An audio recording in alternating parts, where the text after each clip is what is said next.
បរិសម្នាក់នេះគឺជាគ្រូពេទ្យដ៏ពូកែអស្ចារ្យម្នាក់មិនថាជួបប្រទះនឹងជំងឺធ្ងន់ធ្ងរប៉ុណ្ណានោះទេឲ្យតែលោកបានចាប់ជីបចរនៅក្តីនោះលោកនឹងអាចដឹងពីស្ថានភាពសុខភាពរបស់អ្នកជំងឺភ្លាមវិធីព្យាបាលរបស់លោកក៏សាមញ្ញខ្លាំងណាស់ដែរគឺប្រើតែម្ជុលប្រាក់ពីរបីដើមដើម្បីព្យាបាលអ្នកជំងឺប៉ុន្តែលោកមានទម្លាប់មួយគឺធ្វើការឲ្យទាន់ពេលវេលាបំផុតទោះបីជាកំពុងស្ថិតក្នុងដំណាក់កាលព្យាបាលអ្នកជំងឺក៏ដោយឲ្យតែសូរជូងបន្លឺឡើងលោកនឹងបញ្ឈប់ការងារភ្លាមកេរ្តិ៍ឈ្មោះនៃជំនាញវេជ្ជសាស្ត្រដ៏ល្បីល្បាញរបស់លោក ហៃអ៊ីម បានលេចជ្រៅទៅដល់ក្នុងវាំងព្រះចៅអធិរាជបានបញ្ជូនមនុស្សឲ្យមកអញ្ជើញលោកទៅមើលរោគនៅពេលហៃអ៊ីមចូលទៅក្នុងវាំងលោកបានដឹកកំជុលចេញមកយ៉ាងជឿជាក់គ្រាន់តែក្រឡេកមើលមួយផ្លែតលោកក៏ដឹងពីជំងឺរបស់ព្រះរាជានិងរបៀបចាក់ម្ជុលភ្លាមប៉ុន្តែនៅពេលដែលលោកខិតទៅជិតព្រះសិររបស់ព្រះរាជាស្រាប់តែដៃរបស់លោកញ័រត្រឹកហេតុការណ៍នេះធ្វើឲ្យហៃអ៊ីមត្រូវបានព្រះរាជាបញ្ជាឲ្យចាប់ខ្លួនដោយសារតែលោកមិនអាចចាក់ម្ជុលបាន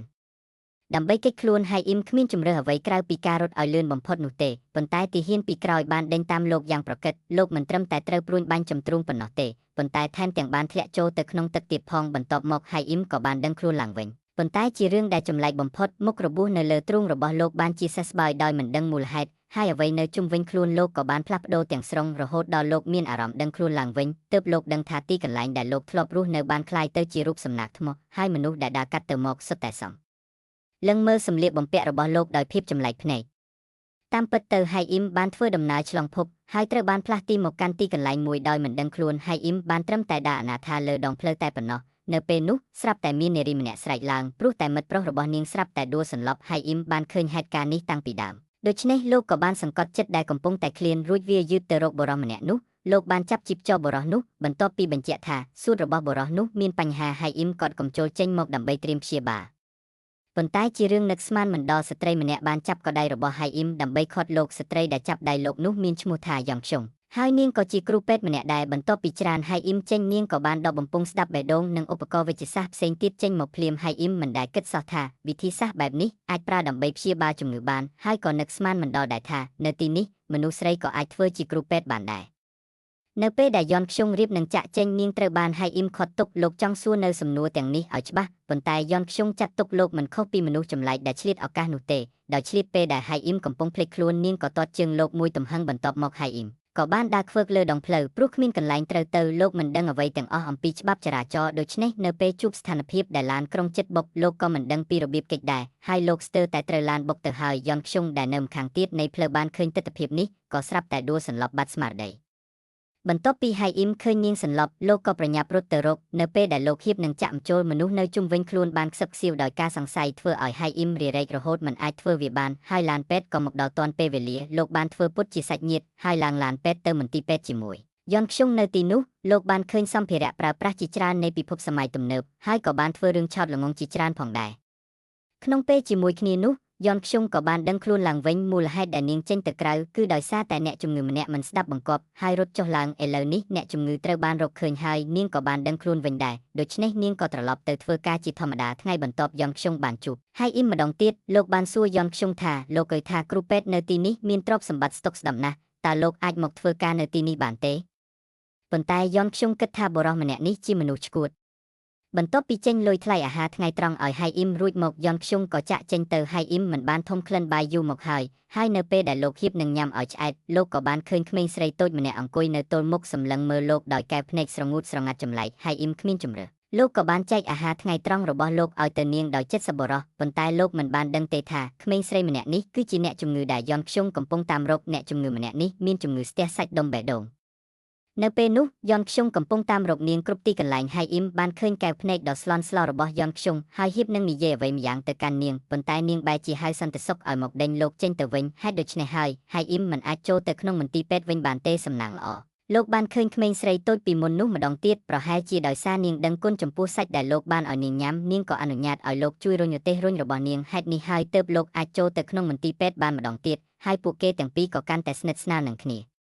ាក្មេងស្រីតូចដែលខូចខើម្នាក់នោះបានយកកញ្ចប់ម្ជុលរបស់លោកទៅហើយដើម្បីបានម្ជុលមកវិញលោកត្រូវតែដេញតាមនាងប៉ុន្តែនៅពេលចូលទៅដល់ក្នុងសាលមន្ទីរពេទ្យក្មេងស្រីនោះក៏បានសន្លប់បាត់ស្មារតីស្ថានភាពអាសន្នបានបង្ខំឲ្យលោកត្រូវប្រាំចូលដើម្បីជួយសង្គ្រោះមនុស្សនៅពេលនោះយ៉នខ្ជុងក៏បានរត់មកដល់ដែរបន្ទាប់ពីពិនិត្យចង្វាក់បេះដូងនាងរួចទើបនាងដឹងថាហៃអ៊ីមបានជួយសង្គ្រោះអ្នកជំងឺប៉ុន្តែជារឿងនឹកស្មានមិនដល់យ៉នខ្ជុងមិនត្រឹមតែមិនអរគុណលោកនោះទេនាងថែមទាំងបានទះកំភ្លៀងលោកមួយដៃយ៉ាងខ្លាំងទៀតផងតាមពិតទៅគឺដោយសារតែយ៉នខ្ជុង គិតថាហៃអ៊ីមគឺជាអ្នកដែលនាំអ្នកជំងឺចេញទៅក្រៅ ដោយភាពខឹងសម្បាយន់ខ្យងបានហៅប៉ូលីសឲ្យមកនាំខ្លួនហៃអ៊ីមចេញទៅបន្ទាប់ពីលោកចាក់ចេញទៅយន់ខ្យងបានឆែកមើលកាមេរ៉ាសុវត្ថិភាពហើយក៏បានដឹងថាលោកពិតជាបានជួយសង្គ្រោះជីវិតក្មេងស្រីនោះមែនបន្ទាប់ពីទៅដល់ស្ថានីយ៍ប៉ូលីសមន្ត្រីប៉ូលីសបានសាកសួរហៃអ៊ីមយ៉ាងល្អិតល្អន់ប៉ុន្តែជារឿងចម្លែកដែលគ្មានព័ត៌មានណាមួយអំពីលោកនៅក្នុងឯកសារឡើយហើយសូម្បីតែស្នាមមេដៃរបស់លោកក៏មិនអាចផ្ទៀងផ្ទាត់បានដែរដូច្នេះលោកក៏ត្រូវបានឃុំខ្លួននៅទីនោះហៃអ៊ីមបានសង្កេតឃើញថាមន្ត្រីប៉ូលីសម្នាក់នេះហាក់មានអាការៈមិនស្រួលខ្លួនដូច្នេះលោកក៏បានសុំជួយពិនិត្យសុខភាពឲ្យប៉ុន្តែខណៈពេលដែលលោកកំពុងរៀបចំចាក់ម្ជុលយន់ខ្យងក៏បានមកដល់នាងបានមកធានាខ្លួនហៃអ៊ីមចេញហើយបានប្រាប់លោកកុំឲ្យដើរចាក់ម្ជុលឲ្យអ្នកដទៃផ្ដេសផ្ដាសទៀតព្រោះនាងគិតថាហៃអ៊ីមគ្មានអាជ្ញាប័ណ្ណប្រកបរបរវេជ្ជសាស្ត្រនោះទេមុនពេលចាក់ចេញយន់ខ្យងក៏បានជួយដេរមុខរបួសឲ្យហៃអ៊ីមផងដែរក្រោយពេលឃើញយន់ខ្យងចាក់ចេញទៅហៃអ៊ីមបានត្រឹមតែដើរអនាថាម្នាក់ឯងទាំងអស់កម្លាំងនឹងងុយដេកលោកបានដើរតាមអារម្មណ៍រហូតដល់ផ្ទះមួយខ្នងម្ចាស់ផ្ទះនោះគឺជាកូនប្រុសរបស់លោកតាជុនដែលហៃអ៊ីមបានជួបនៅស្ថានីយ៍ប៉ូលីសហើយគាត់ក៏ត្រូវជាជីតារបស់យន់ខ្យងផងដែរហៃអ៊ីមបានដឹងថាទីនេះគឺជាមន្ទីរពេទ្យគឺហៃមីនសូកាលពីមុនលោកក៏មានចម្ងល់ហើយសួរនាំពីអ្វីគ្រប់យ៉ាងនៅទីនោះប៉ុន្តែកូនប្រុសរបស់លោកតាជុនហាក់ដូចជាមិនសូវចាប់អារម្មណ៍នឹងលោកឡើយតែទោះជាយ៉ាងណាគាត់នៅតែមានចិត្តល្អឲ្យហៃអ៊ីមសម្រាប់នៅទីនោះមួយយប់ក្រោយពីភ្ញាក់ពីដេកនៅថ្ងៃបន្ទាប់ហៃអ៊ីមក៏បានដឹងថាទីនេះគឺជា clinic អស្ថាបុរាណបូព្រាតូចមួយហើយកូនប្រុសរបស់លោកតាជុនគឺជាម្ចាស់ clinic រីឯអ្នកដែលនៅសល់ម្នាក់ប្រុសម្នាក់ស្រីគឺជាបុគ្គលិកនៅទីនេះហៃអ៊ីមបានសម្លឹងមើល clinic ដ៏នៅទំនេរនេះហើយសួរទៅបុគ្គលិកថាតើការងារនៅទីនេះអាចចិញ្ចឹមក្រពះពួកគេបានដែរឬទេប៉ុន្តែលោកបែរជាត្រូវគេដេញចេញដោយគ្មានចម្លើយទៅវិញមុនពេលចាក់ចេញហៃអ៊ីមបានឃើញកង់ក្មេងលេងមួយនៅក្បែរចិញ្ចើមផ្លូវដោយសារតែការចង់ដឹងចង់ឃើញលោកក៏បានអង្គុយលើកង់នោះដើម្បីសាកល្បងជិះជារឿងនឹកស្មានមិនដល់ផ្លូវខាងមុខក៏អើធ្វើឲ្យលោកជ្រុលទៅបុកឡានគេពេញទំហឹងហើយក៏ត្រូវឡើងឡានពេទ្យទៅមន្ទីរពេទ្យម្ដងទៀតពេលទៅដល់ចៃដន្យអីទីនោះគឺជាមន្ទីរពេទ្យដែលយន់ខ្យងធ្វើការពួកគីលានុបដ្ឋាយិកាស្មានថាលោកគឺជាមិត្តប្រុសរបស់យន់ខ្យងទើបពួកគេហៅនាងមកនាងបានឃើញហៃអ៊ីមដែលកំពុងតែមានសភាពច្រងប់ច្រងើនាងក៏នាំលោកចេញទៅក្រៅមុនពេលចាក់ចេញនាងនៅតែមានចិត្តល្អជួយព្យាបាលរបួសឲ្យហៃអ៊ីមដដែល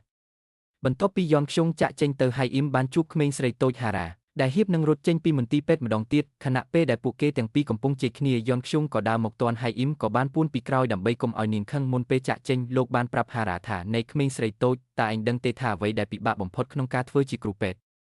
នោះគឺនៅពេលដែលឯងត្រូវបាត់បង់មនុស្សដែលឯងចង់ជួយសង្គ្រោះទោះបីជាឯងអាចជួយសង្គ្រោះគេបានក៏ដោយប្រហែលជាដោយសារសម្ដីរបស់ហៃអ៊ីមពិតប្រាកដពេកទើបហារ៉ាយល់ព្រមទទួលការវះកាត់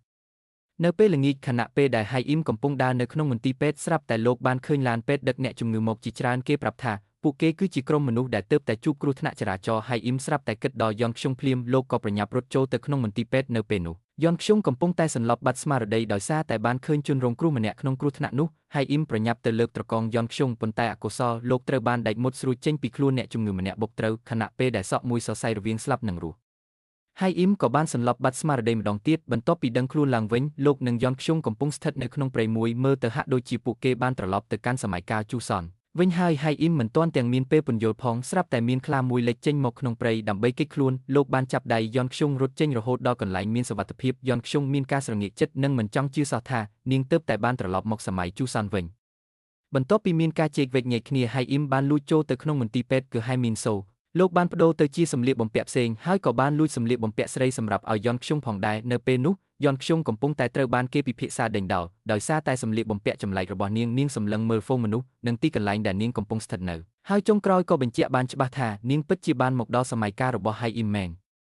ចំពេលនោះដែរមានមនុស្សម្នាក់កំពុងជិះសេះបោះពួយយ៉ាងលឿនសម្ដៅមកនៅពេលដែលយន់ខ្យងហៀបនឹងត្រូវសេះបុកហៃអ៊ីមក៏បានលេចមុខមកលោកបានអប់យន់ខ្យងក្នុងរង្វង់ដៃរួចគ្រប់អាវឲ្យនាងនិងនាំនាងចេញពីទីនោះបន្ទាប់ពីត្រូវបាននាំចេញទៅនាងក៏ចាប់ផ្ដើមមានអារម្មណ៍ស្ងប់វិញនាងបានសួរហៃអ៊ីមថាហេតុអ្វីបានជានាងត្រឡប់មកសម័យជូសនវិញនៅពេលដែលហៃអ៊ីមរៀបនឹងពន្យល់លោកស្រាប់តែនឹកឃើញអ្វីម្យ៉ាងការធ្វើដំណើរឆ្លងភពទាំងពីរលើកនេះកើតឡើងនៅពេលដែលលោកជិតស្លាប់មានន័យថាឲ្យតែលោកត្រៀមខ្លួនស្លាប់លោកនឹងអាចធ្វើដំណើរឆ្លងភពបានប៉ុន្តែលោកមិនអាចប្រាប់យន់ខ្យងរឿងនេះបានទេនៅពេលនោះលោកបានហុចសម្លៀកបំពាក់សម័យជូសនឲ្យនាងហើយប្រាប់ឲ្យនាងបដូរចេញប៉ុន្តែយន់ខ្យងមិនចេះចងខ្សែអាវនោះទេហៃអ៊ីមគ្មានជំរឿអ្វីក្រៅពីជួយនាងឡើយភាពស្និទ្ធស្នាលរវាងអ្នកទាំងពីរបានធ្វើឲ្យហៃអ៊ីមអៀនរហូតដល់ឡើងក្រហមមុខដោយសារតែសម្លៀកបំពាក់ដែលលោកលួចមកជារបស់កូនស្រីគ្រួសារអភិជនដូច្នេះនៅពេលពួកគេជួបអ្នកណាម្នាក់នៅលើផ្លូវគ្រប់គ្នាហាក់ដូចជាមានភាពកក់ខ្លាចនៅពេលឃើញក្មេងក្រីក្រទាំងនោះយន់ខ្យងប្រញាប់ដកស្ករគ្រាប់ចេញពីហោប៉ៅមកឲ្យពួកគេដើម្បីលួងលោមហៃអ៊ីមដែលឈរនៅទីនោះក៏ចាប់ផ្ដើមមានទស្សនៈប្លែកចំពោះយន់ខ្យងប៉ុន្តែនៅពេលនេះហៃអ៊ីមគឺជាអ្នកទោសដែលគេកំពុងតាមចាប់ខ្លួនដូច្នេះលោកមិនហ៊ានធ្វើអ្វីដែលលេចធ្លោពេកទេ ហើយក៏នាំនាងទៅកាន់មន្ទីរពេទ្យគឺហៃមីនសូក៏ដោយទុកយន់ខ្ជុងឲ្យនៅជ្រុងខាងតូចមួយបន្ទាប់ពីនោះយន់ខ្ជុងត្រូវបានគេរកឃើញម្នាក់នោះគឺជាស្ត្រូវស៊ូពូជរបស់ហៃអ៊ីមគេបានសួរនាំយន់ខ្ជុងប៉ុន្តែនាងបែរជាសួរគេត្រឡប់ទៅវិញធ្វើឲ្យគេត្រូវសុំទោសនាងទៅវិញប៉ុន្តែនៅពេលយន់ខ្ជុងចាក់ចេញទៅគេបានសម្គាល់ឃើញថាស្បែកជើងដែលនាងពាក់គឺចម្លែកខ្លាំងណាស់យន់ខ្ជុងបានដើរមកដល់មាត់ទ្វារហើយឃើញនរណាម្នាក់សន្លប់នៅលើដីនាងក៏ប្រញាប់ដកឧបករណ៍ដែលនាងបានយកតាមខ្លួនមកដើម្បីរៀបចំពិនិត្យឲ្យបុរសម្នាក់នោះប៉ុន្តែនៅពេលដែលនាងរៀបនឹងធ្វើនាងត្រូវបានរារាំងដោយហៃអ៊ីមលោកបានស្ទុះចេញមកភ្លាមដើម្បីចាក់បញ្ជុលឲ្យអ្នកជំងឺដោយប្រើវិធីសាស្ត្ររបស់លោកដើម្បីសង្គ្រោះជីវិតមនុស្សម្នាក់នោះអ្នកទាំងពីរហាក់បីដូចជាកំពុងសម្ដែងសៀកជាមួយគ្នាដូច្នោះដែរបន្ទាប់មកពួកគេក៏បានទៅកាន់ផ្ទះសំណាក់មួយហៃអ៊ីមបាននិយាយថាលោកត្រូវតែទៅមន្ទីរពេទ្យគឺហៃមីនសូម្ដងទៀតដូច្នេះលោកក៏ទុកយន់ខ្ជុងឲ្យនៅទីនោះប៉ុន្តែជារឿងនឹកស្មានមិនដល់មានមនុស្សពីរបីនាក់ដែលជាស្ត្រូវរបស់ហៃអ៊ីមបាននិយាយថាហៃអ៊ីមគឺជាក្រុមមនុស្សហកទាំងនោះបាននិយាយពាក្យចំអកឡកឡើយមើងងាយធ្វើឲ្យយន់ខ្ជុងទ្រាំមិនបានក៏ចេញមុខមកការពារហៃអ៊ីមយ៉ាងពេញទំហឹងក្រុមមនុស្សទាំងនោះមានអារម្មណ៍ខឹងសម្បារហើយបំរុងនឹងចាប់ខ្លួនយន់ខ្ជុងទៅប៉ុន្តែនាងបានដកស្ព្រៃបាញ់ភ្នែកចេញមកបាញ់ស្រោចទៅលើពួកគេបណ្ដាលឲ្យពួកគេដកថយមួយជំហានបន្ទាប់មកតាមរយៈការណែនាំរបស់ប្រពន្ធម្ចាស់ផ្ទះសំណាក់ពួកគេក៏បានទៅដល់ផ្ទះឈើរបស់ហៃអ៊ីមពេលនោះហើយដែលសត្រូវរបស់លោកបានដេញតាមមកទាន់ពួកគេបានសម្រុកចូលក្នុងផ្ទះហើយដុតកំទេចផ្ទះនោះចោលផ្ទះនោះគឺជាកន្លែងដែលរក្សាទុកនៅទ្រព្យសម្បត្តិទាំងអស់ដែលហៃអ៊ីមបានសន្សំទុកជាច្រើនឆ្នាំមកនេះលោកសម្លឹងមើលទ្រព្យសម្បត្តិទាំងនោះហើយបំរុងនឹងស្ទុះចូលទៅក្នុងភ្នក់ភ្លើងដើម្បីយកវាវិញទិដ្ឋភាពនេះត្រូវបានយន់ខ្ជុងឃើញយ៉ាងច្បាស់នាងនឹកឃើញសម្ដីដែលអ្នកដទៃបាននិយាយតើហៃអ៊ីមពិតជាមនុស្សលោភលន់និងមានពុតត្បុតដូចគេថាពិតមែនឬនៅខណៈពេលដែលពួកគេទាំងពីរហៀបនឹងស្លាប់ក្នុងភ្នក់ភ្លើងជារឿងអស្ចារ្យបំផុតពួកគេក៏បានវិលត្រឡប់មកកាន់ទីក្រុងសេអ៊ូលវិញម្ដងទៀតបន្ទាប់ពីត្រឡប់មកដល់កូរ៉េវិញយន់ខ្ជុងប្រញាប់រត់ទៅកាន់បន្ទប់អ្នកជំងឺភ្លាមព្រោះក្មេងស្រីតូចហារ៉ានៅរងចាំនាងដើម្បីធ្វើការវះកាត់ប៉ុន្តែហៃអ៊ីមត្រូវបានគេទុកចោលនៅពីក្រោយលោកបានក្រឡេកឃើញអគារមន្ទីរពេទ្យអស្ចារ្យបុរាណបូព្រាស៊ីននៅមិនឆ្ងាយប៉ុន្មានលោកក៏សម្រេចចិត្តទៅស៊ូដើម្បីអាជីពរបស់លោកម្ដងទៀតលោកបានទៅកាន់កន្លែងទទួលភ្ញៀវហើយសួរនាំពីរបៀបដើម្បីក្លាយជាគ្រូពេទ្យនៅទីនោះប៉ុន្តែលោកបានជួបបុរសម្នាក់ឈ្មោះចេហាដោយចៃដន្យដែលជាអ្នកធ្លាប់យកផ្កាឲ្យយន់ខ្ជុងគេគឺជាមិត្តភក្តិជិតស្និទ្ធតាំងពីក្មេងរបស់យងហើយក៏ជាចៅប្រុសរបស់នាយកមន្ទីរពេទ្យនេះផងដែរគេសម្លឹងមើលហៃអ៊ីមដោយកែវភ្នែកចម្លែករួចប្រាប់ថារឿងដំបូងដើម្បីក្លាយជាគ្រូពេទ្យនៅទីនេះគឺត្រូវមានប្រវត្តិរូបសង្ខេបក្រោយពីការវះកាត់បានជោគជ័យយន់ខ្ជុងត្រូវបានគេហៅទៅការិយាល័យនាយកដែលទីនោះមិនត្រឹមតែមាននាយកស៊ីនប៉ុណ្ណោះទេប៉ុន្តែក៏មាននាយកជោនៃមន្ទីរពេទ្យអស្ចារ្យបុរាណស៊ីនផងដែរនៅទីនោះគេបានសួរយន់ខ្ជុងថាតើនរណាជាអ្នកចាក់បញ្ជុលឲ្យហារ៉ានៅថ្ងៃនោះយន់ខ្ជុងដឹងពីបំណងអាក្រក់របស់ពួកគេនាងក៏បាននិយាយកុហកដើម្បីការពារប៉ុន្តែនៅពេលដែលនាងដើរចេញពីទ្វារភ្លាមនាងក៏បានបុកជាមួយហៃអ៊ីមដើម្បីជៀសវាងកុំឲ្យហៃអ៊ីមជួបមនុស្សក្រុមនោះយន់ខ្ជុងបានអូសលោកចូលទៅក្នុងជ្រុងខាងបន្ទាប់ពីមនុស្សទាំងនោះចាក់ចេញទៅនាងក៏បានច្រានហៃអ៊ីមចេញហើយប្រាប់ឲ្យលោកត្រឡប់ទៅពិភពរបស់លោកវិ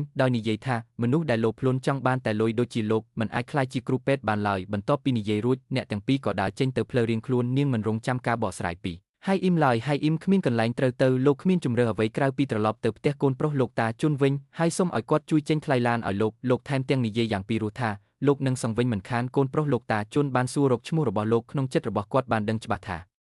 បុរសម្នាក់នេះគឺជាគ្រូពេទ្យដ៏ល្បីល្បាញក្នុងសៀវភៅប្រវត្តិសាស្ត្រពេទ្យព្រោះតែការគោរពស្រឡាញ់ដែលគាត់មានចំពោះហៃអ៊ីមគាត់ក៏បានអនុញ្ញាតឲ្យលោកស្នាក់នៅទីនោះយប់នោះយន់ខ្ជុងត្រឡប់មកផ្ទះវិញហើយបានឃើញបុរសម្នាក់កំពុងដេកនៅលើគ្រែបន្ទាប់ពីពួកគេទាំងពីរបានប៉ះគ្នាពួកគេក៏ស្រែកឡើងក្នុងពេលតែមួយពេលនោះហើយដែលហៃអ៊ីមដឹងថាបុរសចំណាស់នោះគឺជាជីតារបស់យន់ខ្ជុងហើយទីនេះគឺជាផ្ទះរបស់នាងថ្ងៃបន្ទាប់ហៃអ៊ីមបានសរសេរប្រវត្តិរូបសង្ខេបដើម្បីដាក់ពាក្យធ្វើការប៉ុន្តែកូនប្រុសលោកតាជុនបានឃើញទិដ្ឋភាពនេះគាត់មិនអនុញ្ញាតឲ្យហៃអ៊ីមទៅកាន់កន្លែងដ៏វឹកវរនោះទេលើសពីនេះលោកមិនត្រូវចាក់ចេញពីទីនេះដាច់ខាតរហូតទាល់តែបានសង្លុយគ្រប់ចំនួនហៃអ៊ីមគ្មានជំរឿអ្វីក្រៅពីនៅទីនោះដើម្បីជួយសម្អាតផ្ទះឬពិនិត្យសុខភាពឲ្យមនុស្សចាស់ខ្លះឡើយលោកបានជួបស្ត្រីចំណាស់ម្នាក់ដែលកើតជំងឺវង្វេងវង្វាន់គាត់បានច្រឡំហៃអ៊ីមថាជាកូនប្រុសរបស់គាត់ឈ្មោះបងតាក់ហើយឈ្មោះបងតាក់នេះក៏បានក្លាយជាឈ្មោះទូទៅរបស់លោកនៅទីនោះទៅប៉ុន្តែក្តីប្រាថ្នាចង់កសាងអាជីពរបស់លោកគឺមិនអាចបញ្ឈប់បានឡើយនៅពេលដែលគ្រប់គ្នាភ្លេចខ្លួនលោកក៏បានលួចទៅមន្ទីរពេទ្យលោកបានដើរតាមនាយកជោនិងចេហាទៅដល់ក្នុងបង្គន់បុរសនៅពេលដែលលោកបំរុងនឹងហុចប្រវត្តិរូបសង្ខេបទៅឲ្យពួកគេមានតែយន់ខ្ជុងម្នាក់គត់ដែលដឹងរឿងនេះនាងបានឈរនៅមាត់ទ្វារបង្គន់ដើម្បីលួចស្ដាប់អ្វីដែលលោកនិយាយប៉ុន្តែបន្ទាប់មកនាងទ្រាំមិនបានក៏ស្ទុះចូលទៅអូសលោកចេញពីទីនោះប្រវត្តិរូបសង្ខេបរបស់ហៃអ៊ីមបានធ្លាក់ទៅលើដៃរបស់នាយកយន់ខ្ជុងបានអូសលោកចេញមកក្រៅហើយចាប់ផ្ដើមសួរដេញដោលជារឿងនឹកស្មានមិនដល់ហៃអ៊ីមដែលធ្លាប់តែសុភាពរៀបសារបែរជាខឹងសម្បារយ៉ាងខ្លាំងនៅពេលនេះរួចនិយាយថាតើនាងដឹងទេថាលុយទាំងនោះមានន័យយ៉ាងណាសម្រាប់ខ្ញុំនាងមិនយល់អ្វីទាំងអស់ពីខ្លួនខ្ញុំសូមកុំមកវិនិច្ឆ័យជីវិតអ្នកដទៃបែបនេះបន្ទាប់ពីនិយាយរួចហៃអ៊ីមក៏ត្រឡប់ទៅមន្ទីរពេទ្យអស្ចារ្យបុរាណស៊ីនវិញ នៅទីនោះលោកបានឃើញបុរសម្នាក់ដេកដួលនៅលើដីលោកបំរុងនឹងប្រាវិធីចាក់បញ្ចូលព្យាបាលក្នុងស្ថានភាពអាសន្ននេះប៉ុន្តែត្រូវបានរារាំងដោយយន់ខ្ជុងហើយពួកកូនចៅនៅទីនោះគិតថាលោកគឺជាមនុស្សឆ្កួតដែលមកបង្កបញ្ហាទើបពួកគេចង់ចាប់ខ្លួនលោកយន់ខ្ជុងបានធ្វើសញ្ញាឲ្យហៃអ៊ីមរត់គេចខ្លួនដោយសារតែការជួយជ្រោមជ្រែងពីយន់ខ្ជុងហៃអ៊ីមក៏បានគេចផុតពីគ្រោះថ្នាក់ប៉ុន្តែទីកន្លែងស្នាក់នៅរបស់លោកត្រូវបានចេហារកឃើញចេហាបានហៅហៃអ៊ីមទៅកន្លែងស្ងាត់មួយហើយនិយាយចំទៅកាន់លោកថាលោកគឺជាបន្ទុករបស់យន់ខ្ជុងហើយប្រាប់ឲ្យលោកឈប់រំខាននាងទៀតទៅ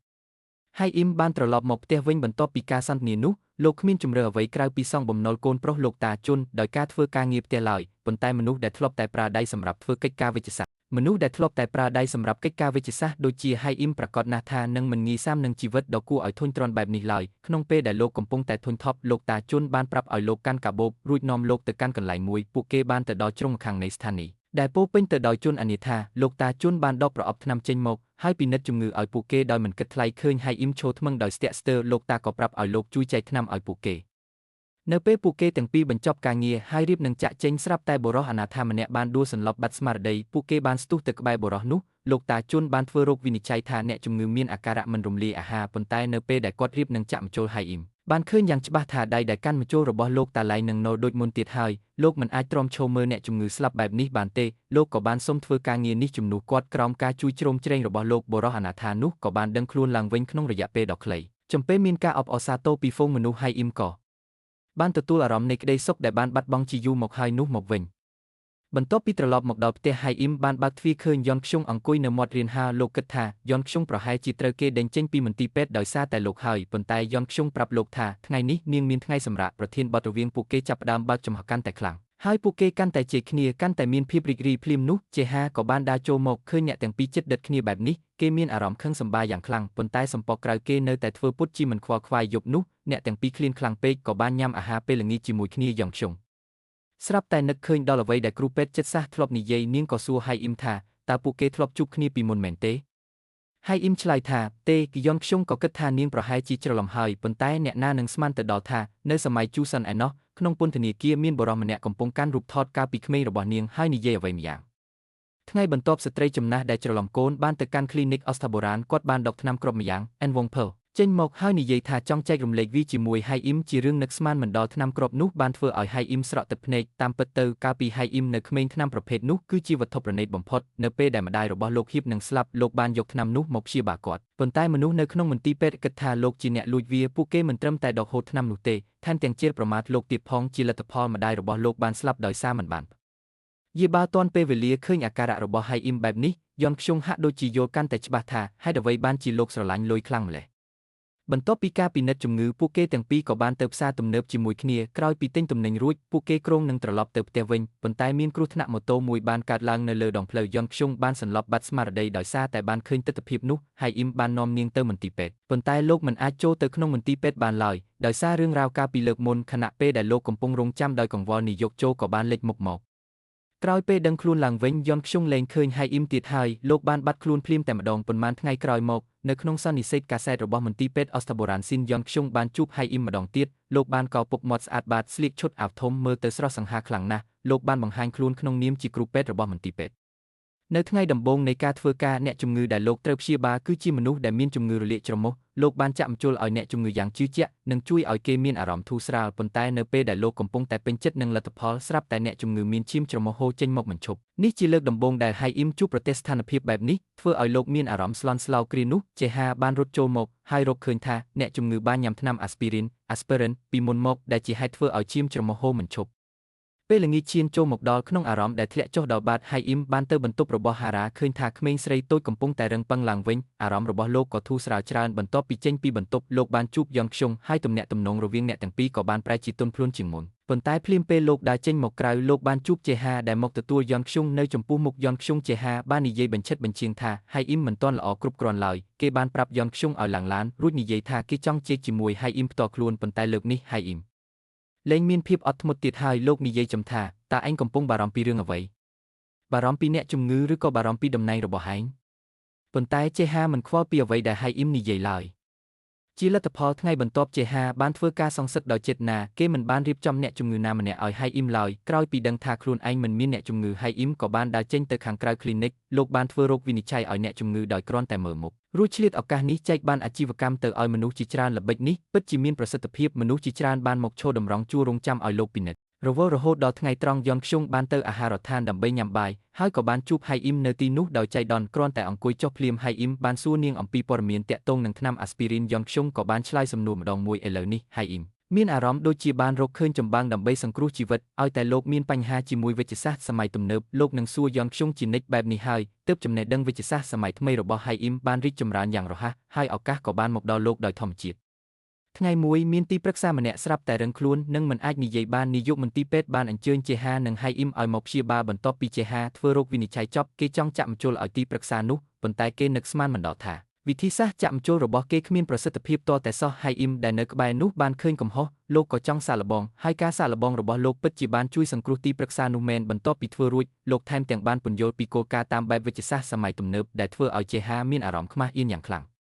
នៅពេលនោះយន់ខ្ជុងបានដឹងដំណឹងពីមិត្តរួមការងារថានាយកជោបានអញ្ជើញហៃអ៊ីមឲ្យមកធ្វើការគឺហាក់ដូចជាមានគម្រោងការអ្វីម្យ៉ាងនាងប្រញាប់ទៅរកហៃអ៊ីមភ្លាមហើយប្រាប់ឲ្យលោកឈប់ពីការងារជាបន្ទាន់ព្រោះលោកអាចនឹងមានគ្រោះថ្នាក់ហៃអ៊ីមក៏បានសួរទៅនាងវិញថាតើនាងនៅតែស្អប់ខ្ញុំខ្លាំងបែបនេះមែនទេត្រូវហើយលោកនិយាយខណៈពេលដែលពួកគេកំពុងឆ្លោះប្រកែកគ្នាស្រាប់តែមានក្រុមបងធំមួយក្រុមបានលេចមុខមកដើម្បីការពារយន់ខ្ជុងហៃអ៊ីមបានប្រើក្បាច់ចុចចំណុច acupressure ដើម្បីផ្ដួលមនុស្សទាំងនោះប៉ុន្តែដោយសារលោកមិនបានប្រុងប្រយ័ត្នទាន់ពេលលោកក៏ត្រូវគេវាយចំក្បាលមួយទំហឹងនៅពេលដែលលោកបាត់បង់ស្មារតីពិភពលោកក៏ចាប់ផ្ដើមវិលវល់បន្ទាប់ពីភ្ញាក់ដឹងខ្លួនពួកគេទាំងពីរក៏ដឹងថាខ្លួនបានហោះត្រឡប់មកសម័យជូសនវិញម្ដងទៀតគ្រាន់តែមកដល់ភ្លាមពួកគេបានជួបនឹងក្រុមទាហានប៉ុន្តែសំណាងល្អដែលមានស្ព្រៃបាញ់ភ្នែកនៅក្នុងហោប៉ៅរបស់យន់ខ្ជុងពួកគេក៏បានប្រើវាដើម្បីមានឱកាសរត់គេចខ្លួនបន្ទាប់មកហៃអ៊ីមបាននាំយន់ខ្ជុងទៅពួននៅក្នុងបន្ទប់មួយដោយគិតថាទីកន្លែងដែលគ្រោះថ្នាក់បំផុតគឺជាទីកន្លែងដែលសុវត្ថិភាពបំផុតប៉ុន្តែជារឿងនឹកស្មានមិនដល់ដោយសារតែសកម្មភាពរបស់ពួកគេមានភាពខុសប្លែកពេកពួកគេក៏ត្រូវបានចាប់ខ្លួនដោយយូកូយ៉ូហ្គនគេបានបញ្ជូនហៃអ៊ីមទៅពន្ធនាគារនិងនាំយន់ខ្ជុងទៅកន្លែងរបស់គេនៅក្នុងពន្ធនាគារហៃអ៊ីមបានជួបនឹងគ្រូពេទ្យហ៊ីអូជុនហ៊ីវយ៉ាន់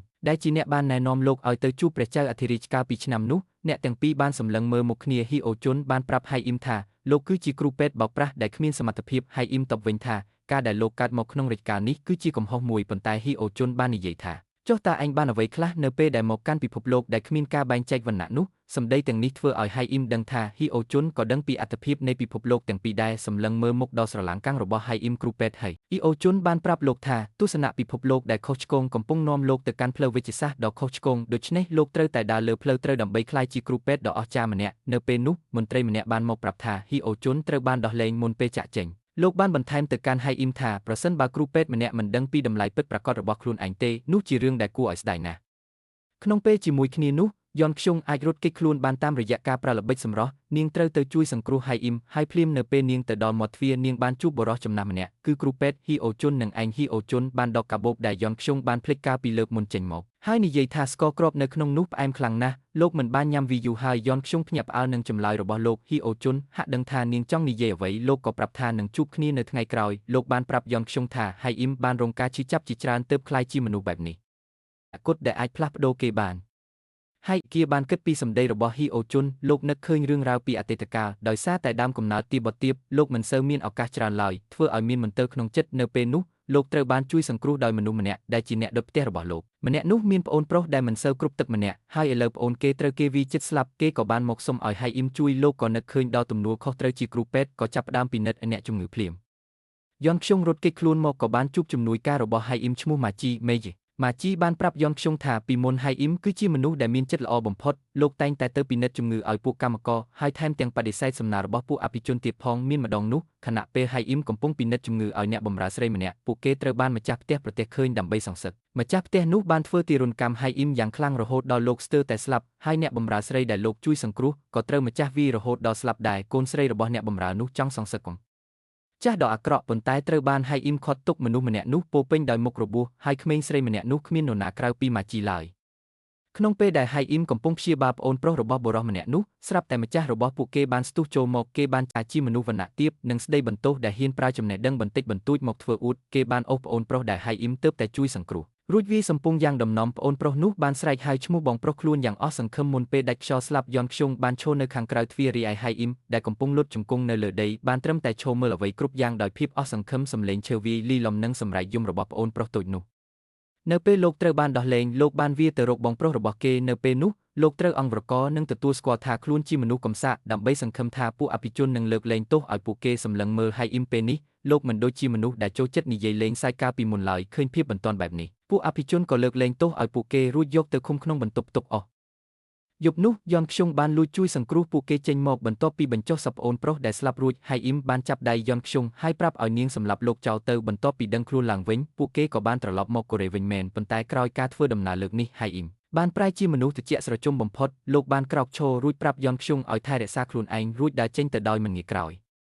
លោកបានដើរអណ្ដែតអណ្ដូងតាមផ្លូវហើយបានជួបនឹងជនអនាថានៅស្ថានីយ៍កាលពីលើកមុនម្ដងទៀតគេបានអង្វរឲ្យហៃអ៊ីមជួយព្យាបាលមុខរបួសឲ្យជនអនាថាម្នាក់ទៀតប៉ុន្តែលោកមិនដឹងជាត្រូវជួយយ៉ាងម៉េចឡើយលោកក៏ប្រញាប់ចាក់ចេញទៅលោកហាក់ដូចជានឹកឃើញអ្វីម្យ៉ាងបន្ទាប់ពីចាក់ចេញទៅលោកបានដោះសម្លៀកបំពាក់ចេញរួចរើសយកកញ្ចប់ម្ជុលរត់ទៅកាន់ស្ពានហើយក្រវែងវាចោលក្នុងទឹកបន្ទាប់ពីឆ្លងកាត់រឿងរ៉ាវទាំងនេះហៃអ៊ីមហាក់យល់ច្បាស់ថាមិនថានៅក្នុងពិភពលោកណាទេតែងតែមានការបែងចែកវណ្ណៈជានិច្ចដូច្នេះនៅក្នុងពិភពលោកនេះលោកចង់ផ្លាស់ប្ដូរខ្លួនឯងដើម្បីស៊ូដើមអំណាចនិងលុយកាក់វិញបន្ទាប់ពីសម្រេចចិត្តបែបនេះលោកបានក្លាយជាមនុស្សគ្មានមេត្តារហូតដល់ថ្ងៃបន្ទាប់ហៃអ៊ីមបានសួរសុខទុក្ខយន់ខ្យងដោយភាពត្រជាក់ស្រជុំបន្ទាប់ពីបង្ហាញឥរិយាបថកិច្ចវេសចំពោះនាងលោកក៏ចាក់ចេញទៅនាយកចូលបាននាំហៃអ៊ីមទៅជួបគ្រួសារអ្នកមានមួយបន្ទាប់ពីបង្ហាញពីជំនាញដ៏វិជ្ជាជីវៈរបស់លោកហៃអ៊ីមក៏ទទួលបានទំនុកចិត្តពីគ្រួសារនោះពួកគេបាននាំលោកចូលទៅក្នុងបន្ទប់នៅពេលដែលទ្វារត្រូវបានបើកហៃអ៊ីមបានឃើញយុវជនម្នាក់កំពុងដេកកោតខ្លាំងនៅលើគ្រែគ្រាន់តែក្រឡេកមើលមួយភ្លែតលោកដឹងភ្លាមថាក្មេងប្រុសម្នាក់នេះស្ថិតក្នុងស្ថានភាពផ្លូវចិត្តអាក្រក់ខ្លាំងណាស់បន្ទាប់ពីស្ដាប់ការស្ដីបន្ទោសរបស់មហាសេដ្ឋីផាក់ថៃខុនផកលោកក៏បានដឹងថាកូនប្រុសរបស់គាត់បានញៀនថ្នាំក្រោយពេលត្រឡប់មកពីសិក្សានៅបរទេស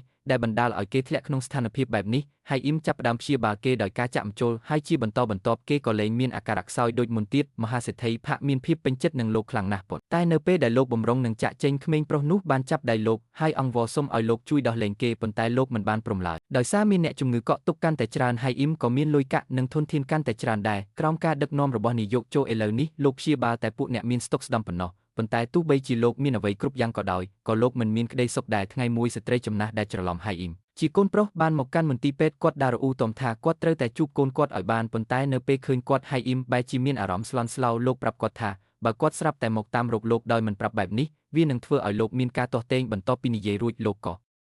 ៏តែចេញទៅដោយភាពត្រជាក់ស្រជុំលោកបានទៅផ្ទះក្មេងប្រុសដែលញៀនថ្នាំនោះម្ដងទៀតខណៈពេលកំពុងព្យាបាលក្មេងប្រុសនោះបានយកប៊ិចដែលមុតស្រួចចាក់ទៅលើហៃអ៊ីមនៅពេលដែលលោកមិនបានប្រុងប្រយ័ត្នរួចឆ្លៀតឱកាសនោះរត់ចេញទៅក្រៅប៉ុន្តែបន្ទាប់ពីរត់បានមួយសន្ទុះគេក៏បានសន្លប់បាត់ស្មារតីដោយសារបញ្ហាសុខភាពហើយត្រូវបានគេបញ្ជូនទៅកាន់មន្ទីរពេទ្យដែលយន់ខ្យងធ្វើការហៃអ៊ីមមិនបានខ្វល់ពីរបួសរបស់ខ្លួនឯងទេលោកបានដើរតាមគេទៅមន្ទីរពេទ្យយន់ខ្យងសម្លឹងមើលលោកហើយចង់សួរនាំពីរបេសំណួរប៉ុន្តែលោកធ្វើមិនដឹងមិននឿចំពោះនាងឡើយនៅខណៈនោះនាយកចូលបានហៅហៃអ៊ីមចេញទៅក្រៅយន់ខ្យងលួចស្ដាប់ការសន្ទនារបស់ពួកគេបន្ទាប់ពីនាយកចូលចាក់ចេញទៅនាងបានហៅហៃអ៊ីមឲ្យឈប់រួចពួកគេក៏បានឆ្លោះប្រកែកគ្នាអស់មួយសន្ទុះមុនពេលហៃអ៊ីមចាក់ចេញទៅនៅពេលល្ងាចលោកបានមកដល់ផ្លូវក្បែរផ្ទះលោកតាជុនលោកបានជួបស្ត្រីម្នាក់ដែលលោកធ្លាប់ពិនិត្យជំងឺឲ្យនាងប្រាប់លោកថាស្ត្រីចំណាស់ដែលវង្វេងម្នាក់នោះបានសន្លប់នៅតាមផ្លូវដោយសារតែគាត់ចង់យកនំកំម៉ង់ខូឃីមកឲ្យលោក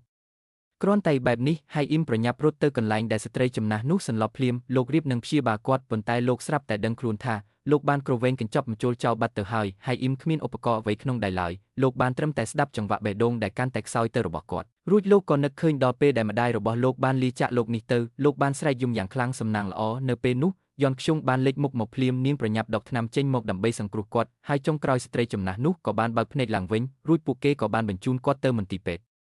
យជាមួយគ្នាហៃអ៊ីមបានពួននៅក្នុងជ្រុងម្ខាងព្រោះលោកមិនហ៊ានប្រឈមមុខនឹងគាត់ឡើយបន្ទាប់ពីរកលោកឃើញយន់ខ្យងប្រាប់ថាស្ត្រីចំណាស់នោះមិនអីទេពេលនោះហៃអ៊ីមក៏បានពោលពាក្យសុំទោសចំពោះនាងចំពោះរឿងដែលបានកើតឡើងកាលពីយប់មិញថ្ងៃបន្ទាប់ហៃអ៊ីមនិងយន់ខ្យងចាប់ផ្ដើមត្រូវគ្នាវិញច្រើននៅពេលថ្ងៃត្រង់ខណៈពេលលោកទៅរកយន់ខ្យងលោកបានបុកជាមួយជេហាបានអញ្ជើញហៃអ៊ីមទៅចូលរួមកម្មវិធីជប់លៀងមួយហៃអ៊ីមមិនដឹងថាជេហាចង់លេងល្បិចអ្វីឡើយប៉ុន្តែលោកនៅតែយល់ព្រមក្នុងពេលដែលមិនទាន់ដល់ម៉ោងណាត់លោកបានទៅជួបក្មេងស្រីតូចហារ៉ាក្នុងពេលសន្ទនាគ្នាក្មេងស្រីនោះប្រាប់ថានាងចង់បានកាដូមួយហើយហៃអ៊ីមក៏យល់ព្រមពួកគេបានទៅហាងលក់គ្រឿងអលង្ការនាងបានជ្រើសរើសខ្សែដៃដែលមានរូបបេះដូងមួយហើយប្រាប់ហៃអ៊ីមថា រូបបេះដូងនេះតំណាងឲ្យក្តីស្រឡាញ់បន្ទាប់ពីទទួលបានកាដូនាងបែរជាហុចវាឲ្យលោកវិញហើយប្រាប់ឲ្យលោកយកវាទៅឲ្យយន់ខ្ជុងតាមពិតទៅហារ៉ាបានដឹងពីទំនាក់ទំនងខុសប្លែកគ្នារវាងអ្នកទាំងពីរតាំងពីយូរមកហើយនាងបានដាក់កាដូក្នុងដៃហៃអ៊ីមរួចរត់ចេញទៅហៃអ៊ីមសម្លឹងមើលក្មេងស្រីតូចហើយចង់ប្រាប់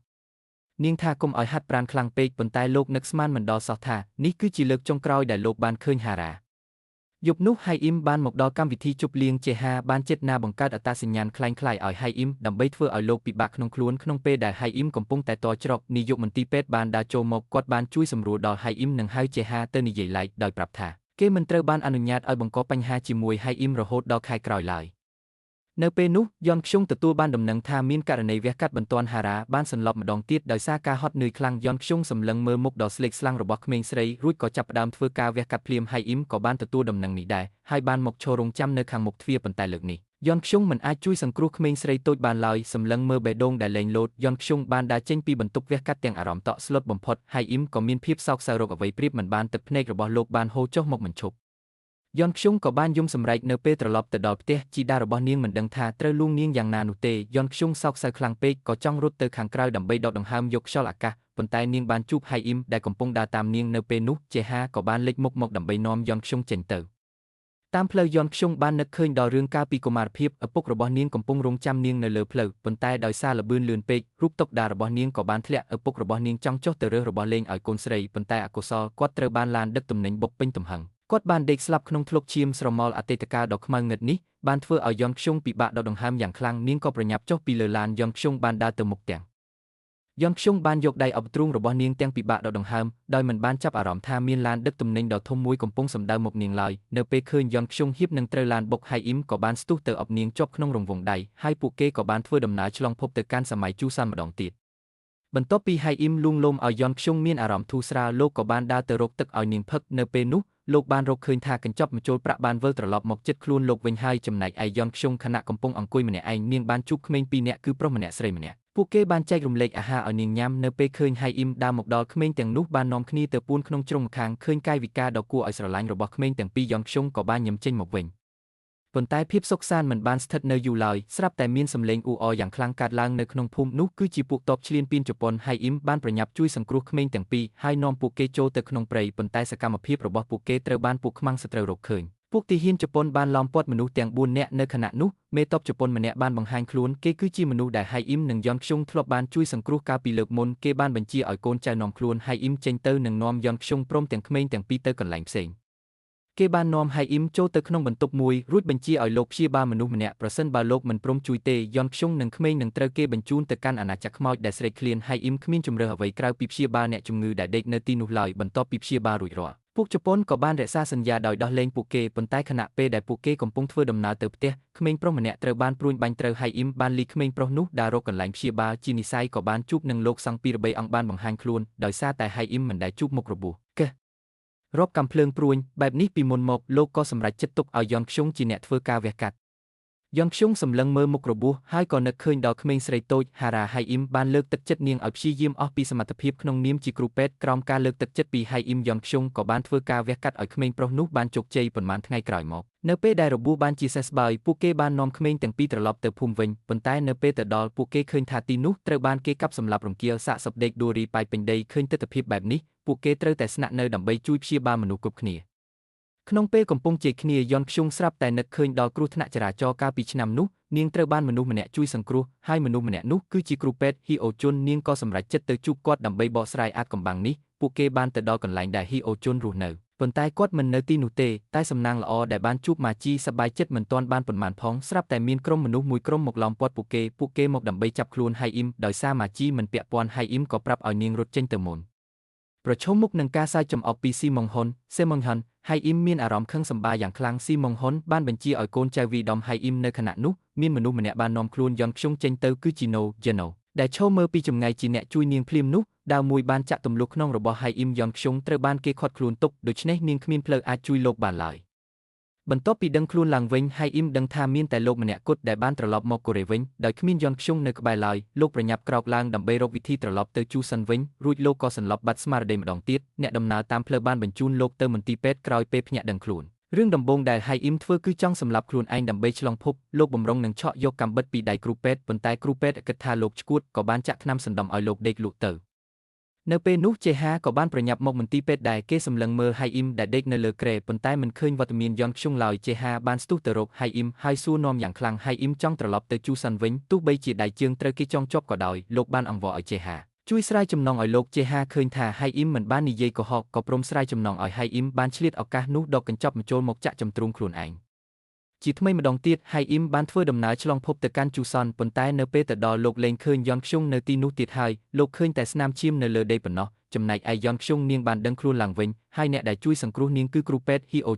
ជុនដឹងថាយ៉នខ្ជុងបានចងចាំរឿងរ៉ាវកាលពីឆ្នាំនោះអស់ហើយកាលនោះដោយសារនាងនៅក្មេងពេកទើបនាងមិនយល់ថាលោកបានឆ្លងភពមកកាន់កូរ៉េដោយរបៀបណានៅថ្ងៃដំបូងដែលលោកមកដល់កូរ៉េលោកបានឃើញហេតុការណ៍គ្រោះថ្នាក់ចរាចរណ៍របស់ឪពុកយ៉នខ្ជុងផ្ទាល់ភ្នែកលោកក៏បាននាំនាងទៅថែរក្សាពន្ធតែដោយសារការចងចាំនោះវាឈឺចាប់ពេកទើបយ៉នខ្ជុងជ្រើសរើសការបំភ្លេចវាចោល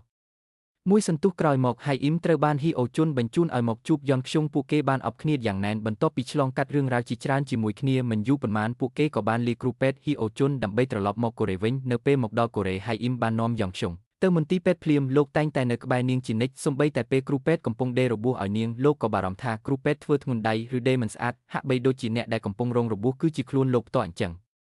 បន្ទាប់ពីព្យាបាលរបួសរួចហៃអ៊ីមនៅតែបន្តមើលថែយ៉នខ្ជុងយ៉ាងដិតដល់ជាលទ្ធផលពួកគេបានដេកនៅលើគ្រែជាមួយគ្នាហើយថែមទាំងត្រូវបានមិត្តរួមការងារមើលឃើញខណៈពេលកំពុងដើរត្រួតពិនិត្យបន្ទប់អ្នកជំងឺទៀតផងទំនាក់ទំនងរវាងអ្នកទាំងពីរកាន់តែរីកដុះដាលយ៉ាងខ្លាំងក្នុងអំឡុងពេលដែលយ៉នខ្ជុងសម្រាប់ព្យាបាលនៅក្នុងមន្ទីរពេទ្យបន្ទាប់ពីឆ្លងកាត់ពេលវេលាដ៏ផ្អែមល្ហែមយ៉នខ្ជុងមើលទៅហៃអ៊ីមឃើញថាមានសភាពរញ៉េញ៉ៃបន្តិចនាងក៏ប្រាប់ឲ្យលោកត្រឡប់ទៅផ្ទះវិញដើម្បីផ្លាស់ប្ដូរសម្លៀកបំពាក់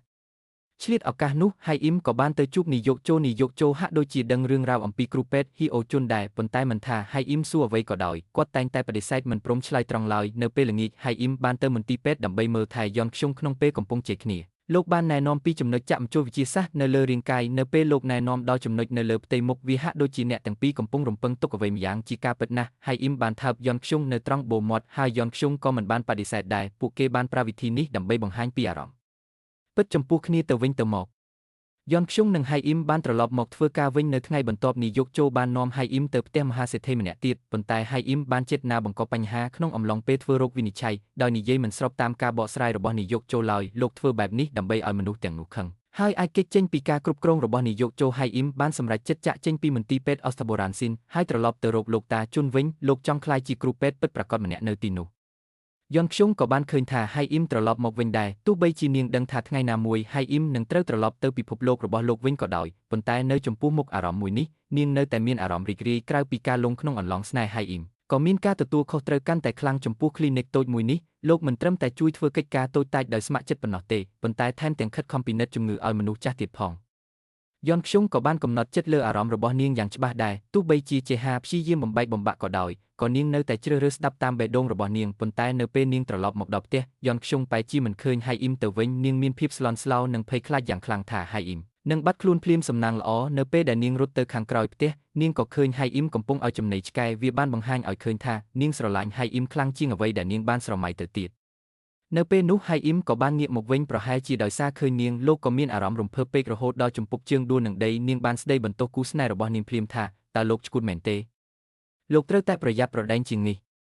សម្លឹងមើលមុខដែលពោពេញដោយអារម្មណ៍របស់យ៉នខ្ជុងហៃអ៊ីមដឹងថានាងកំពុងបារម្ភពីរឿងអ្វីលោកបានអបយ៉នខ្ជុងយ៉ាងណែនហើយនិយាយថាលោកបានសន្យានឹងខ្លួនឯងហើយថានឹងមិនទុកឲ្យនាងនៅម្នាក់ឯងឡើយទោះបីជាលោកត្រូវឆ្លងភពដោយអចេតនាក៏ដោយលោកនឹងរកវិធីត្រឡប់មកវិញឲ្យលឿនបំផុតយ៉នខ្ជុងបានធូរចិត្តបន្ទាប់ពីបានឮពាក្យសន្យានេះហើយក៏អបលោកកាន់តែណែនជាងមុនចៃដន្យអីក្នុងពេលនោះយ៉នខ្ជុងកំពុងសម្រាកវិស្មកាលដូច្នេះពួកគេទាំងពីរបានរស់នៅក្នុង clinic ជាមួយគ្នាយ៉ាងមានក្តីសុខក្នុងពេលជាមួយគ្នានោះនាយកជោកំពុងតែស្ថិតក្នុងស្ថានភាពមិនល្អតតែសោះដោយសារតែហៃអ៊ីមគ្រួសារមហាសេដ្ឋីដែលហៃអ៊ីមបានបង្កបញ្ហាកាលពីលើកមុនបានជួយគូប្រជែងរបស់នាយកជោឲ្យក្លាយជាអគ្គនាយកវិញរឿងនេះធ្វើឲ្យនាយកជោខឹងសម្បាយ៉ាងខ្លាំងហើយហាក់ដូចជាកំពុងរៀបចំផែនការធ្វើអ្វីម្យ៉ាងលើហៃអ៊ីមថ្ងៃមួយហៃអ៊ីមក្រុងនឹងនាំយ៉នខ្ជុងចេញទៅក្រៅដើម្បីពិនិត្យជំងឺប៉ុន្តែគ្រាន់តែដើរចេញពីទ្វារភ្លាមក៏បានជួបនឹងជេហាវាជារឿងចម្លែកដែលនៅពេលជេហាឃើញពួកគេកាន់ដៃគ្នាគេមិនបានខឹងសម្បាតតែសោះផ្ទុយទៅវិញ គេថែមទាំងចង់ដើរតាមពួកគេទៅស្ថានីយ៍ដើម្បីមើលពីរបៀបព្យាបាលទៀតផងហើយអ៊ីមហាក់ដូចជាសាមនឹងគ្រប់ជំហានលោកបានជួយព្យាបាលជំងឺឲ្យជនអនិច្ចាទាំងនោះសម្លឹងមើលការព្យាបាលរបស់ហៃអ៊ីមជេហាក៏ចាប់ផ្ដើមមានអារម្មណ៍កោតសរសើរបន្តិចដែរព្រោះគេបានដឹងពីអត្តសញ្ញាណពិតរបស់ហៃអ៊ីមតាំងពីមុនមកម្ល៉េះ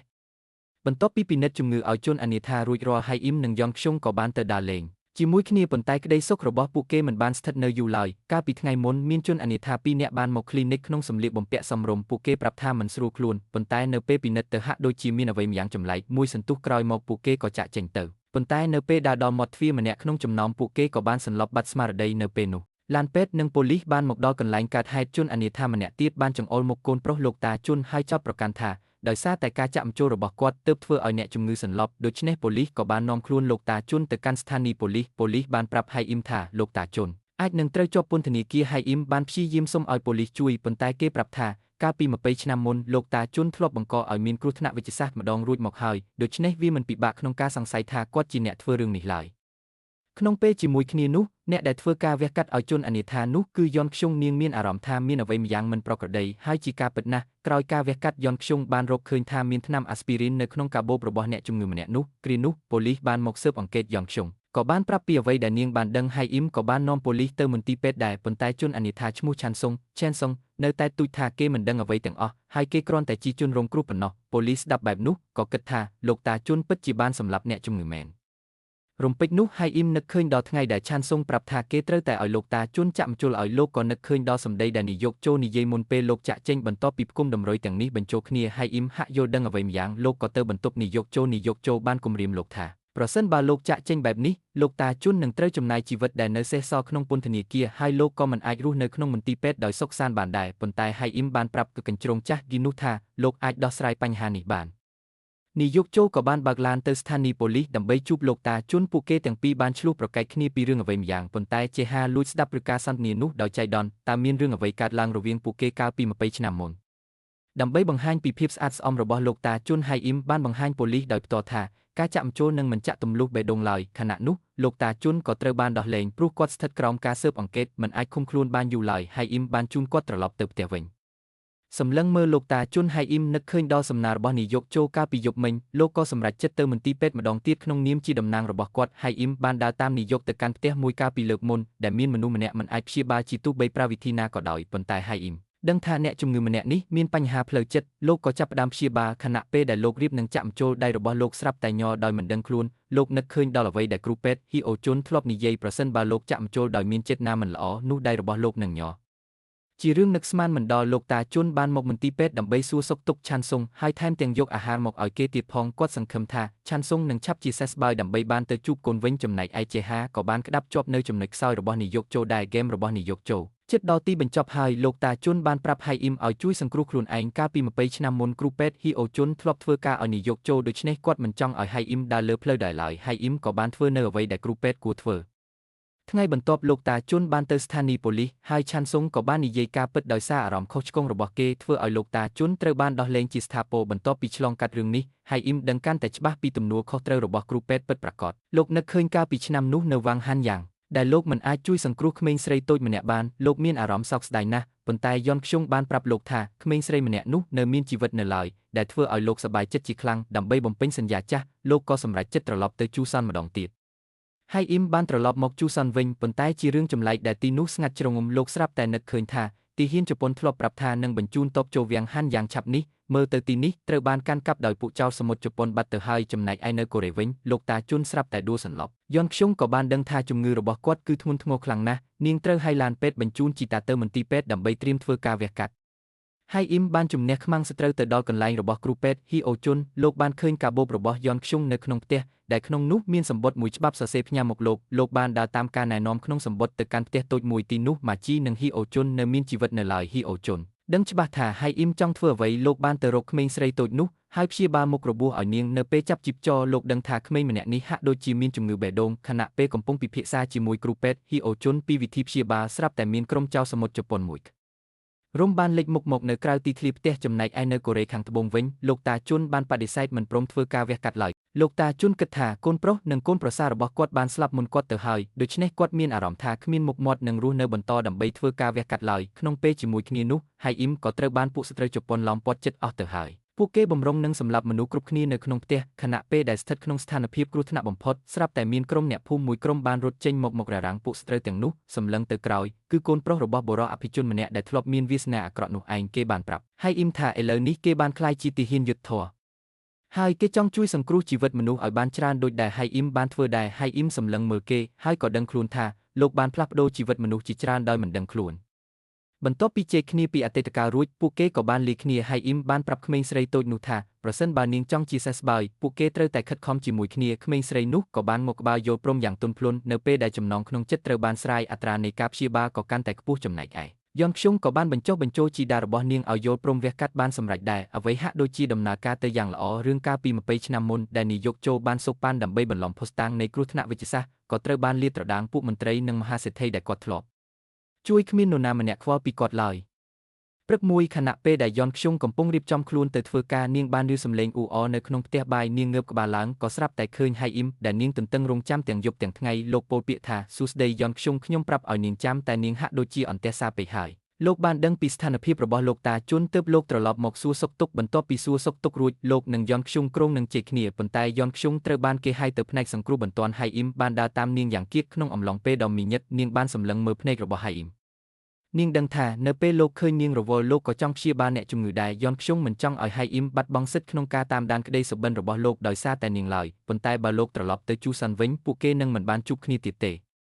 យប់នោះយ៉នខ្ជុងបាននាំហៃអ៊ីមទៅដើរលេងកម្សាន្តនៅទីក្រុងសេអ៊ូលខណៈពេលកំពុងសប្បាយហៃអ៊ីមស្រាប់តែពោលពាក្យថាសុំទោសយ៉នខ្ជុងដឹងច្បាស់ថាពាក្យនេះមានន័យយ៉ាងណានាងប្រាប់លោកថានាងនឹងការពារទីនេះហើយហៃអ៊ីមក៏ត្រូវការពារសម័យជូសនរបស់លោកដែរពួកគេក៏បានបែកគ្នាត្រឹមនោះមុនពេលចាក់ចេញយ៉នខ្ជុងបានបង្រៀនចំណេះដឹងវិទ្យាសាស្ត្រសម័យទំនើបមួយចំនួនដល់ហៃអ៊ីមពួកគេបានប្រើពេលវេលាដ៏ផ្អែមល្ហែមចុងក្រោយជាមួយគ្នាពេលវេលានៃការបែកគ្នាបានខិតជិតមកដល់អារម្មណ៍របស់ពួកគេម្នាក់ហាក់ដូចជាធ្លាក់ក្នុងអវិជ័យឃើញយ៉នខ្ជុងយំហៃអ៊ីមក៏សោកសៅជាខ្លាំងលោកបានជូតទឹកភ្នែកឲ្យនាងហើយប្រាប់ពីអ្វីដែលមានក្នុងចិត្តពួកគេបានអបគ្នាទាំងទឹកភ្នែកដែលមិនចង់បែកគ្នាបន្ទាប់ពីលាគ្នាហៃអ៊ីមក៏បានចាក់ម្ជុលជំទ្រូងខ្លួនឯងម្ដងទៀតត្រឡប់មកដល់សម័យជូសានវិញស្ថានភាពនៅទីនោះគ្រោះថ្នាក់ជាងអ្វីដែលលោកបានស្រមៃទៅទៀតតបជប៉ុនបានកាប់សម្លាប់មនុស្សពេញទីក្រុងប្រទេសជាតិពោពេញដោយការកាន់ទុកនិងការជឿចាប់ហៃអ៊ីមអាចធ្វើបានត្រឹមតែខិតខំអស់ពីសមត្ថភាពដើម្បីសង្គ្រោះជីវិតពួកគេក្នុងដំណើរការនេះលោកបានឃើញភាពស្លាប់ច្រើនជាងភាពរស់ប៉ុន្តែលោកមិនដែលបោះបង់ឡើយព្រោះវាគឺជាបេសកកម្មរបស់លោកក្នុងនាមជាគ្រូពេទ្យជួនកាលការងារវាពិតជាលំបាកខ្លាំងណាស់រហូតដល់ថ្នាក់ហៃអ៊ីមលួចគិតដល់ជីវិតដ៏សុខស្រួលដែលលោកធ្លាប់មាននៅពិភពសម័យទំនើបពេលវេលាកន្លងផុតទៅពីសរដូវរហូតដល់រដូវរងាពុកមាត់របស់ហៃអ៊ីមដុះវែងជាងមុនដោយសារការធ្វើការលើសកម្លាំងហើយរាងកាយលោកក៏ចាប់ផ្ដើមចុះខ្សោយក្នុងកំឡុងពេលព្យាបាលអ្នកជំងឺលោកបានជួបនឹងបុរសដែលធ្លាប់ជិះជាន់លោកកាលពីអតីតកាលដែលពេលនេះកំពុងស្ថិតក្នុងស្ថានភាពជិតស្លាប់នៅពេលឃើញហៃអ៊ីមមកដល់បុរសម្នាក់នោះគិតថាវាគឺជាការប្រមាថមើលងាយសម្រាប់លោកហៃអ៊ីមមិនអាចបំភ្លេចភាពអាម៉ាស់កាលពីមុនបានឡើយប៉ុន្តែក្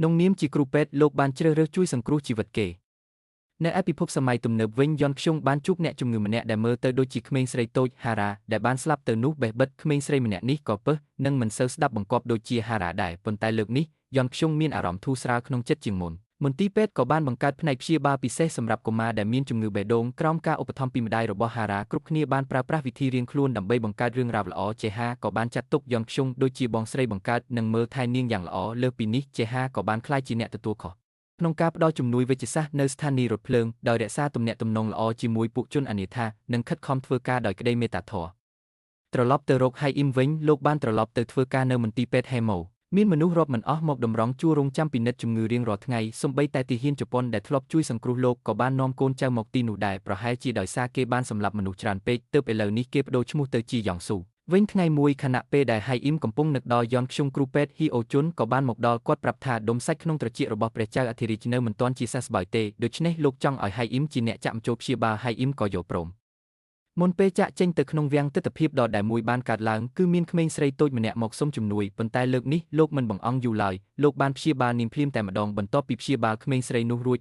លោកក៏បានចូលទៅក្នុងវាំងតាមរយៈការព្យាបាលរបស់ហៃអ៊ីមជំងឺរបស់ព្រះចៅអធិរាជក៏បានជាសះស្បើយជាស្ថាពរប៉ុន្តែលោកមិនបានខ្វល់ពីរង្វាន់បុណ្យស័ក្តិអ្វីឡើយអ្វីដែលលោកប្រាថ្នាបំផុតគឺការបានជួបនារីដែលលោកស្រឡាញ់នៅឯសម័យទំនើបស្ថានីយ៍សេវាវិទ្យាសាស្ត្ររបស់យ៉នខ្ជុងកាន់តែរីកចម្រើនខ្លាំងឡើងមានគ្រូពេទ្យនិងគិលានុបដ្ឋាយិកាជាច្រើនមកស្ម័គ្រចិត្តជួយធ្វើការថ្ងៃមួយនៅពេលដែលពួកគេកំពុងរៀបចំស្ដង់ព្យាបាលដោយធម្មតាស្រាប់តែមានបុរសម្នាក់បានដើរចូលមកគេស្លៀកសម្លៀកបំពាក់សម័យជូសនដោយការដែលពួកគេជួបគ្នាលើកដំបូងបេះបិទហៃអ៊ីមបានសួរទៅកាន់យ៉នខ្ជុងទាំងញឹមប្រហើនថាតើនាងមានមិត្តប្រុសហើយឬនៅ